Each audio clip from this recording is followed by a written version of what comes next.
جو آیت مبارکہ میں نے آپ کے سامنے تلاوت کی، اسی کے ضمن و ذیل میں کچھ معروضات پیش کرنے کی سعادت حاصل کروں گا۔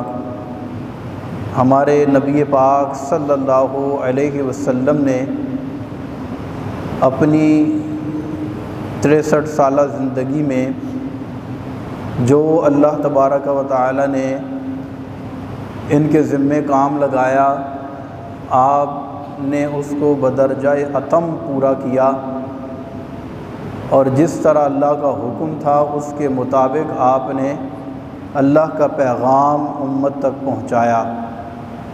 اس راستے میں بے شمار مشقتیں، تکلیفیں، پریشانیاں اور آزمائشیں آپ کی زندگی میں آئیں۔ مکی زندگی دیکھ لیں، مکے والوں نے کون سا ایسا ظلم اور کون سا ایسا ستم تھا جو نہ کیا ہو۔ بالآخر آپ کو مکے سے مدینے ہجرت کرنی پڑی۔ نبی پاک صلی اللہ علیہ وسلم نے یہ سب کچھ اللہ کے لیے کیا، اللہ کی رضا کے لیے کیا، اللہ کے حکم کے مطابق کیا۔ صحابہ کرام علیہم الرضوان نے سوچا رسول اللہ صلی اللہ علیہ وسلم جن کی شان یہ ہے کہ کافروں کے ستم ہنس کے سہتے رہے، پھر بھی ہر آن حق بات کہتے رہے، کتنی محنت سے کی تم نے تبلیغ دین، تم پہ ہر دم کروڑوں درود و سلام۔ تو صحابہ کرام نے یہ سوچا کہ ہم ایسے کریں کہ کچھ نذرانہ اور کچھ ہدیہ اکٹھا کر کے رسول اللہ صلی اللہ علیہ وسلم کی بارگاہ میں پیش کیا جائے۔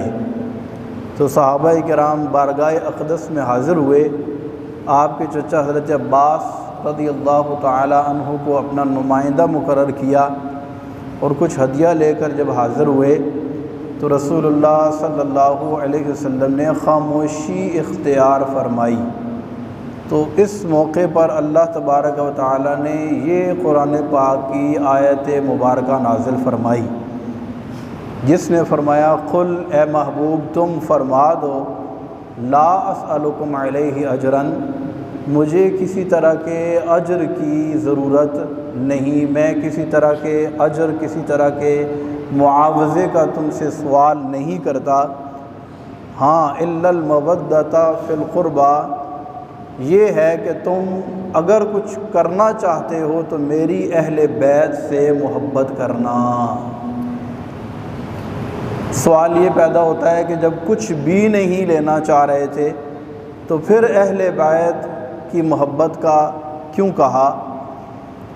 اس وجہ سے کہا کہ اہل بیت کی محبت میں امت کا فائدہ ہے۔ اہل بیت کی محبت میں کس کا فائدہ ہے؟ امت کا فائدہ ہے، کہ خود رسول اللہ صلی اللہ علیہ وسلم نے ارشاد فرمایا میرے اہل بیت کی مثال کشتی نوح کی طرح ہے، کشتی نوح کی طرح ہے کہ جو اس میں سوار ہو گیا وہ پار چلا گیا۔ اور جیسا کہ صحابہ کرام علیہم الرضوان کے بارے میں پچھلے جمعے بھی ہم آپ کو عرض کر رہے تھے کہ رسول اللہ صلی اللہ علیہ وسلم نے ارشاد فرمایا کہ اصحابی کالنجوم فبأیہم اقتدیتم اہتدیتم، میرے اصحاب آسمان کے ستاروں کی مانند ہیں، ان میں سے جس کی پیروی کرو گے ہدایت پا جاؤ گے۔ یہاں ایک بڑی پیاری بات عرض کرتا ہوں، کسی نے کیا خوب اس موقع پر ایک بات کہی کہ اہل سنت کا ہے بیڑا پار، اصحاب حضور نجم ہیں اور ناؤ ہے اطرت رسول اللہ کی۔ آپ جانتے ہیں کہ سمندری سفر کے اندر دوسرے کنارے پر جانے کے لیے کشتی کی ضرورت ہوتی ہے، اور کشتی کو راستہ تلاش کرنے کے لیے پہلے زمانے میں جب کہ یہ نیویگیشن سسٹم نہیں تھا تو ستاروں کو دیکھ کر منزل کا تعین کیا جاتا تھا۔ تو ستارے جس کے پیش نظر ہوں وہ منزل سے بھٹک نہیں سکتا، اور جس کی کشتی سلامت ہو وہ ڈوب نہیں سکتا۔ تو اسی لیے کہا کہ اہل سنت کا ہے بیڑا پار، اصحاب حضور نجم ہیں اور ناؤ ہے عطرت رسول اللہ کی، کہ عطرت رسول اللہ کی، رسول اللہ کے اہل بیت کی کشتی سلامت ہے اور ستاروں پر نظر ہے تو بندہ غرق نہیں ہوگا بلکہ منزل مقصود تک پہنچ جائے گا۔ دانش منداراں اشارہ کافی است، ہم اہل بیت اور صحابہ کرام دونوں کی تعظیم کرتے ہیں اور دونوں کی محبت ہمارے دل میں ہے، کسی ایک کی محبت کی آڑ میں دوسری کی تعظیم کا انکار نہیں کرتے ہیں۔ اور صحابہ کرام علیہم الرضوان اور اہل بیت، ان دونوں کی محبت ہمارے ایمان کا لازمی جز ہے۔ تو رسول اللہ صلی اللہ علیہ وسلم نے الفاظ پر غور کیجیے گا، فرمایا قل لا اسألکم علیہ اجرا الا المودۃ فی القربى، میرے قرابت داروں اور میرے اہل بیت سے محبت کرنا۔ اس کلام کے مخاطب کون ہے؟ صحابہ۔ کون ہے؟ صحابہ کرام۔ تو ایمانداری کے ساتھ آپ مجھے بتائیں کہ وہ صحابہ جو محبوب کے اشارہ ابرو پر اپنی جان دینے کے لیے تیار ہو جاتے تھے، وہ محبوب کے اس حکم جو اللہ نے قرآن میں بھی بیان فرما دیا اور محبوب کی زبان سے جاری بھی کروا دیا، اس حکم میں وہ صحابہ پیچھے رہ سکتے تھے؟ کبھی رہ سکتے تھے پیچھے؟ کہ صحابہ کرام میں سے کسی صحابی کے دل میں اہل بیت کی محبت نہ ہو؟ ایسا ممکن تھا؟ ایسا ممکن ہی نہیں ہو سکتا، کیونکہ صحابہ کرام علیہم الرضوان کا یہ حال تھا کہ وہ نبی پاک صلی اللہ علیہ وسلم کی خواہش، آپ کی تمنا اور آپ کی چاہت کے پیچھے چلتے تھے۔ اسی لیے وہ مطیع بھی تھے، متبعین بھی تھے۔ مطیع کا مطلب یہ ہے کہ جو محبوب نے کہا اس پر عمل کیا، اور متبعین یعنی اتباع کرنے والے تھے، جو محبوب کی چاہت ہوتی تھی یہ کر گزرتے تھے۔ اور محبوب اگر کہہ رہے ہوں کہ میرے اہل بیت سے محبت کرنا، تو یہ کیسے ممکن ہے کہ صحابہ کرام میں سے کسی صحابی کے دل میں معاذ اللہ کسی اہل بیت کا بغض ہو؟ یہ تو بعد میں امت کے اندر اختلاف پیدا کیا گیا۔ صحابہ اور اہل بیت کا تو آپس میں بہت اچھا تعلق، واسطہ، محبت اور مودت کا تعلق تھا، رشتہ تھا، یہ ایک دوسرے کی بڑی محبت اور تعظیم کیا کرتے تھے۔ تو صحابہ کرام علیہم الرضوان کا حال یہ ہوتا، جیسا کہ حضرت سیدنا عمر فاروق اعظم رضی اللہ تعالی عنہ، پچھلے 2 جمعے ہم نے ان کی سیرت پر بھی بات کی، کیا حال تھا حضرت عمر فاروق اعظم رضی اللہ تعالی عنہ اور دیگر تمام صحابہ کرام حسنین کریمین سے بہت ٹوٹ کر محبت کرتے تھے۔ کیوں؟ کہ جہاں اللہ کے رسول نے حکم دیا تھا وہاں اللہ کے رسول نے اس کا پریکٹیکل کر کے بھی دکھایا تھا کہ جب عین نماز کی حالت میں بھی حسنین کریمین میں سے کوئی آ کر آپ کی گردن پر بیٹھ جاتا تو رسول اللہ اپنا سجدہ طویل کر دیا کرتے تھے۔ یہ صحابہ کرام نے اپنی آنکھوں سے دیکھا تھا۔ اس وجہ سے صحابہ کرام حسنین کریمین سے اور تمام اہل بیت سے بہت زیادہ محبت کیا کرتے تھے، اور ان کا آپس میں بہت ہی یارانہ اور بہت ہی عقیدت والا اور محبت والا رشتہ تھا۔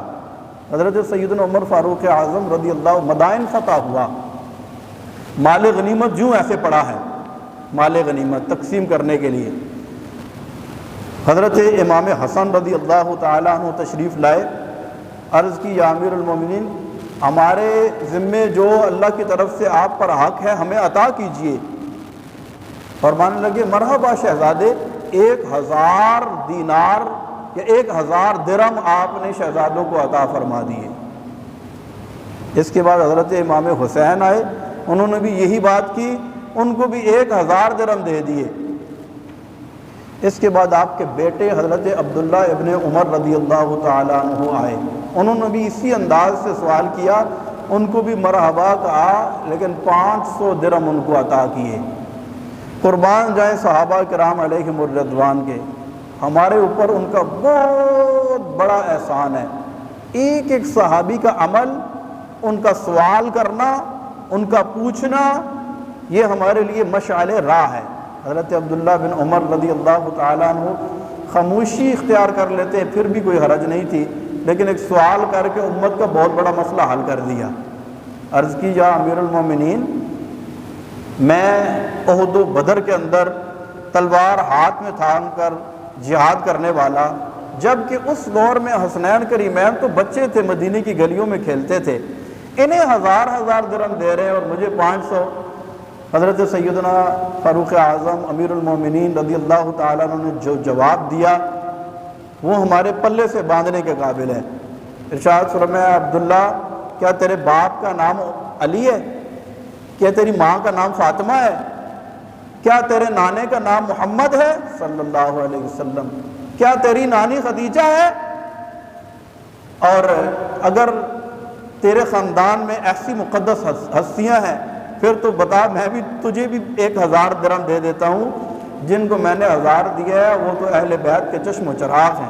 تو امیر المومنین حضرت سیدنا فاروق اعظم رضی اللہ تعالی عنہ اور دیگر سب صحابہ کرام اہل بیت سے بہت زیادہ محبت کرتے ہیں۔ نبی پاک صلی اللہ علیہ وسلم خود شہزادگان سے، اہل بیت سے بہت زیادہ محبت فرمایا کرتے تھے۔ اچھا، یہ اہل بیت میں کون کون ہیں؟ یہ بھی ایک سوال ہے۔ وَقَرْنَ فِي بُيُوتِكُنَّ وَلَا تَبَرَّجْنَ تَبَرُّجَ الْجَاهِلِيَّةِ الْأُولَىٰ وَأَقِمْنَ الصَّلَاةَ وَآتِينَ الزَّكَاةَ وَأَطِعْنَ اللَّهَ وَرَسُولَهُ۔ اہل بیت کے اندر ازواج مطہرات، کیا؟ تمام کی تمام ازواج مطہرات، نبی پاک صلی اللہ علیہ وسلم کی تمام ازواج مطہرات، اور پھر آپ کی شہزادیاں اور آپ کے شہزادے، آپ کے نواسے حضرت علی رضی اللہ تعالی عنہ، یہ سب اہل بیت ہیں۔ اولین آپ کی ازواج مطہرات، کہ ازواج مطہرات کا اہل بیت ہونا یہ بدیہی ہے، یہ واضح ہے۔ میں آپ سے ایک بات کرتا ہوں، ہم کہتے ہیں کہ آپ کی گھر والی، تو کیا مراد ہوتا ہے؟ بھائی آپ کے گھر والے، تو گھر والے میں بیوی آتی نہیں آتی؟ آتی ہے نا؟ تو پتہ چلا کہ اہل بیت میں ازواج مطہرات اولین شامل ہیں، اور ساتھ میں یہ نفوس قدسیہ جن کا میں نے ذکر کیا۔ تو یہ سارے کے سارے ان کے لیے اللہ تبارک و تعالیٰ نے قرآن کے اندر واضح احکام بھی بیان فرمائے، اور ان کی اطاعت و فرما برداری کا حال یہ تھا۔ حضرت سودا رضی اللہ تعالی عنہا جو ام المومنین ہیں، حج کر کے واپس آئیں، گھر سے باہر نہیں نکلتی تھی۔ کسی نے کہا آپ گھر سے باہر نہیں نکلتی؟ ارشاد فرمانے لگی کہ مجھ پر حج فرض تھا، وہ حج میں نے کر لیا ہے، اس کے بعد تو میں گھر سے باہر نہیں نکلوں گی، کیونکہ اللہ نے مجھے فرما دیا وَقَرْنَ فِي بُيُوتِكُنَّ وَلَا تَبَرَّجْنَ تَبَرُّجَ الْجَاهِلِيَّةِ الْأُولَىٰ، کہ اللہ نے فرمایا کہ اپنے گھروں میں بیٹھی رہو اور باہر نہ نکلو پرلے درجے کی جو جاہلیت کے اندر بے پردگی تھی اس طرح۔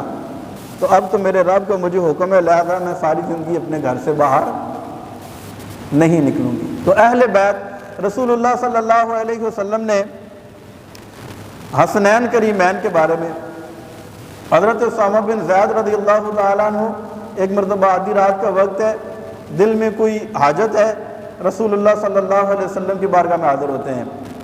صحابہ کرام کا یہ حال ہوتا تھا کہ نبی پاک صلی اللہ علیہ وسلم کو ڈسٹرب نہیں کیا کرتے تھے، پریشان نہیں کیا کرتے تھے۔ ایسے نہیں ہے کہ وقت بے وقت جب چاہے اٹھ کے آ گئے، اور ایسا ان کا معاملہ نہیں تھا، بلکہ وہ ادب کو بہت زیادہ ملحوظ خاطر رکھتے تھے۔ وہ کہتے ہیں نا، خاموش ہے دل، بڑی محفل میں چلانا نہیں اچھا، ادب پہلا کرینہ ہے محبت کے کرینوں میں۔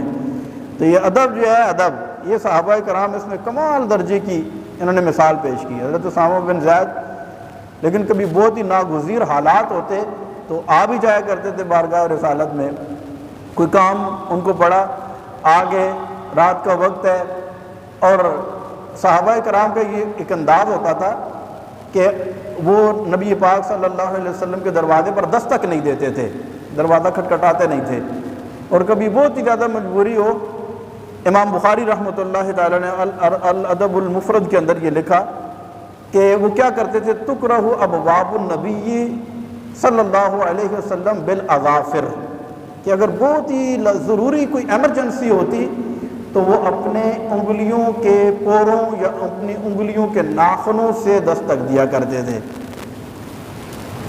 یوں یوں کر کے دروازہ نہیں بجاتے تھے۔ میں نے پلکوں سے درے یار پہ دستک دی ہے، میں وہ سائل ہوں جسے کوئی صدا یاد نہیں۔ تو اس انداز سے دروازے پر دستک دیتے کہ اندر دھمک پیدا نہ ہو، ڈسٹربنس نہ ہو۔ تو حضرت اسامہ بن زیاد رضی اللہ تعالیٰ عنہ نے اس انداز سے دستک دی۔ اچھا، حضرت ملا علی قاری رحمۃ اللہ تعالیٰ نے اس کی تشریح بیان کی، کہا کہ وہ بالاظافر یعنی انگلیوں کے پوروں سے دستک کیوں دیتے تھے؟ تو کہتے تھے کہ ضرباً خفیفاً دکن لطیفاً تعظیماً و تکریماً و تشریفاً، اتنی آہستہ سے انگلیوں کے پوروں اور انگلیوں کے ناخنوں سے دستک دینے کا مقصد یہ تھا کہ تعظیماً اور تشریفاً، کہ محبوب صلی اللہ علیہ وسلم کی شان میں آپ کی طبیعت پر گرا نہ گزرے، اس تعظیم کے سبب وہ اتنی آہستہ سے دستک دیا کرتے تھے۔ خیر، آدھی رات کو دستک دی، رسول اللہ صلی اللہ علیہ وسلم باہر تشریف لائے۔ حضرت اسامہ بن زیاد کہتے ہیں نبی پاک صلی اللہ علیہ وسلم نے چادر اوڑھی ہوئی ہے، اور جو بات انہوں نے کرنی تھی کی، لیکن کہتے ہیں میں نے دیکھا کہ چادر کے دونوں طرف حرکت محسوس ہو رہی ہے۔ میں نے رسول اللہ صلی اللہ علیہ وسلم سے پوچھ لیا، یا رسول اللہ یہ کون ہے؟ تو میرا جواب دینے کے بجائے نبی پاک صلی اللہ علیہ وسلم نے فکشفہ، چادر کو کھول دیا، فالحسن والحسین علی ورقیہ، حضرت امام حسن اور امام حسین نبی پاک صلی اللہ علیہ وسلم کے دائیں اور بائیں جسم کے ساتھ لپٹے ہوئے تھے، اور کہا کہ اے اسامہ، اور جب انہوں نے کھولا دیکھا اور رسول اللہ صلی اللہ علیہ وسلم نے یوں کہا، اے اللہ یہ میرے بیٹے ہیں، یہ میری بیٹی کے بیٹے ہیں، تو ان سے محبت کر، اور جو ان سے محبت کرے تو اس سے بھی محبت کر۔ تو ان کی محبت جو ہے یہ اللہ کی محبت کا ذریعہ ہے۔ حضرت حذیفہ بن یمان رضی اللہ تعالیٰ عنہ، یہ بھی صحابی رسول ہیں، رازدار رسول صلی اللہ علیہ وسلم۔ پچھلے جمعہ ہم عرض کر رہے تھے نا، حضرت عمر فاروق رضی اللہ تعالیٰ عنہ ان کے پاس آئے اور کہا کہ منافقین کی لسٹ میں میرا نام تو نہیں ہے، رازدار رسول۔ حضرت حذیفہ بن یمان رضی اللہ تعالیٰ عنہ، ان کا گھر مسجد نبوی سے تھوڑا دور تھا، بڑا دل کرتا تھا کہ مسجد نبوی میں آ کر جماعت کے ساتھ نماز پڑھوں، لیکن ماں بیمار تھی، بوڑھی ماں تھی، ماں کی خدمت میں لگے رہتے تھے۔ ایک دن بڑا ہی دل مچلا کہ بس رسول اللہ کی بارگاہ میں جا کر مغرب کی نماز پڑھوں، اللہ کے رسول کی زبان سے اللہ کا کلام سنوں۔ ماں کو لالچ دی، کہنے لگے ماں مجھے اجازت دے دینا تو میں جاؤں گا اور رسول اللہ کی بارگاہ میں تیرے لیے مغفرت کی دعا کروا کے لاؤں گا۔ تو صحابہ اور صحابیات وہ یہ جانتی تھی کہ اللہ کے رسول نے میرے لیے بخشش کی دعا کر لی تو بس پھر میرا بیڑا ہی پار ہے۔ کہا ٹھیک ہے جاؤ۔ مغرب کی نماز جا کر رسول اللہ صلی اللہ علیہ وسلم کی اقتداء میں پڑھی، بیٹھ گئے، لیکن نبی پاک صلی اللہ علیہ وسلم اپنے وظائف میں مصروف ہو گئے، اٹھے نہیں، یہاں تک کہ عشاء کا ٹائم آ گیا۔ عشاء کا ٹائم آیا، دل میں سوچنے لگے ماں کو تو لالچ دے کے آیا تھا کہ مغفرت کی دعا کرواؤں گا، میرا مدعا تو پورا ہو گیا، مغرب میں نے پڑھ لی، اب عشاء تک رکا ہوا ہوں کہ بات تو پوری کر کے جاؤں ورنہ ماں کو جواب کیا دوں گا۔ کہتے ہیں پھر میں نے عشاء کی نماز بھی پڑھی تو رسول اللہ صلی اللہ علیہ وسلم اپنے مصلی سے اٹھے اور تیزی کے ساتھ حجرہ اقدس کی طرف روانہ ہوئے۔ میرا دل دھک دھک کر رہا ہے کہ اب اگر بات کرنے کا موقع نہ ملا تو ماں کو جواب کیا دوں گا۔ میں بھی تیز قدموں سے جب پیچھے چلا نا تو نبی پاک صلی اللہ علیہ وسلم نے وہیں پر رک کر بغیر پیچھے دیکھے فرمایا من انتا، کون ہے؟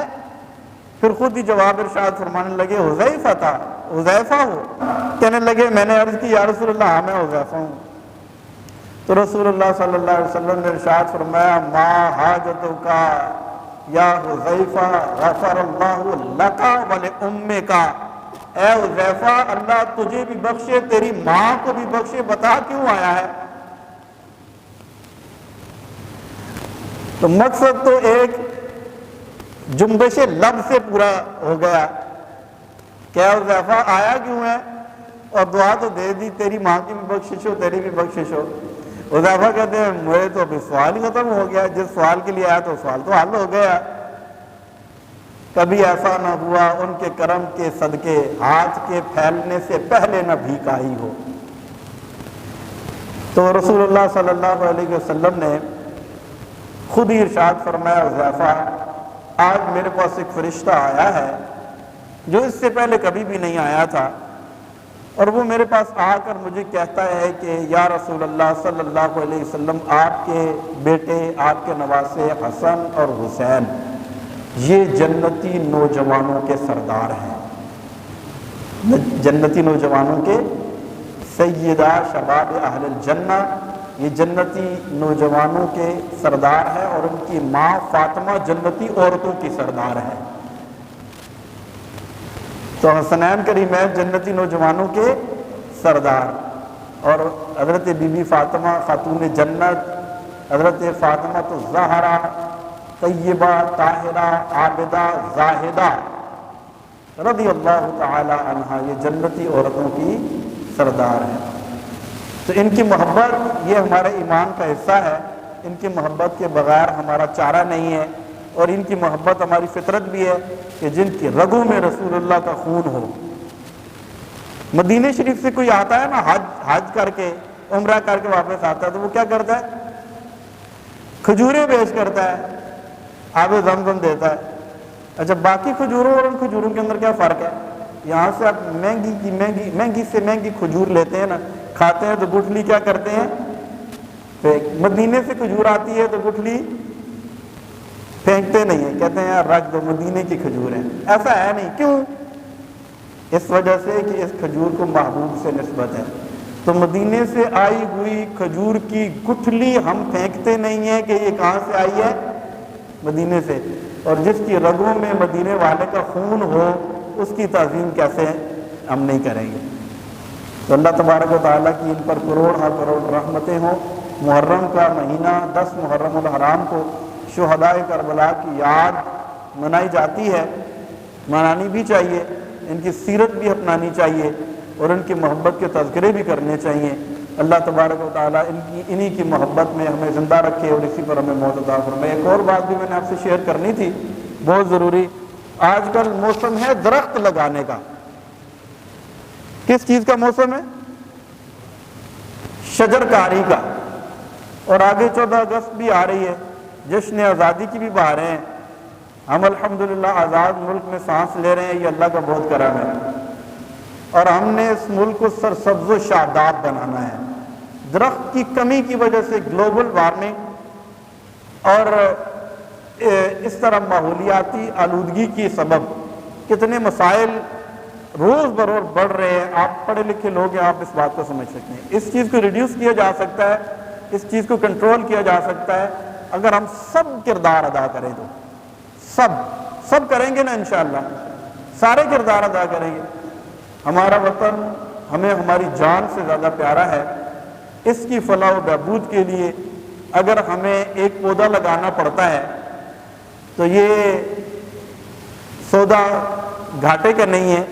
انشاءاللہ اس پودے سے نبی پاک صلی اللہ علیہ وسلم نے شاذ حدیث بھی ہے، جو بندہ کوئی پودا یا درخت لگاتا ہے اس سے اگر کسی انسان کو، کسی پرندے کو کچھ ملتا ہے تو اللہ اسے صدقے کا ثواب عطا فرماتا ہے.